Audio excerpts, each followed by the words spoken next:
সকালবেলা দুজনে এতটা ম্যাগি খেলাম, আর তারপরে একটু লিপাপতি করে প্রথমে আমি রেডি হয়ে গেছি, আর কর্তা তো অলওয়েজ রেডি।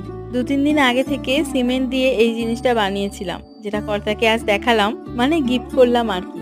তো এবার আমার গিফট নেওয়ার পালা। আমাকে জিজ্ঞাসা করা হয়েছিল যে আমি ভ্যালেন্টাইন্স ডে উপলক্ষে কি গিফট নিতে চাই। ভেবেচিন্তে বললাম ঘুরতে যাব, তাও আবার বাইকে করে। তবে কোথায় যাব সেটার কোনো আইডিয়া দুজনেরই ছিল না। প্রথমেই বাড়ি থেকে বেরিয়ে পড়লাম, আর রাস্তায় ঠিক করলাম আমরা যাব পুরুলিয়াতে, আর তারপরে ঠিক করলাম পুরুলিয়ার পাখি পাহাড়ে যাব। গুগল বাবা সাহায্য নিয়ে আমাদের বর্তমান রাজ্য ঝাড়খণ্ড থেকে পশ্চিমবঙ্গে চলে এসেছি, আর এই যে পাহাড়টা দেখা যাচ্ছে ওটাই হলো পাখি পাহাড়। মেন রাস্তা ছেড়ে গ্রামের পথ ধরলাম, আর রাস্তায় এই দাদুর থেকে হেল্প নিয়ে আমরা ঠিক জায়গায় পৌঁছে গেলাম। এখান থেকে 100 কি 150 টাকায় গাইড নিতে হয়, যারা এই পাহাড়ের আশপাশটা খুব সুন্দর করে ঘুরিয়ে দেখায়।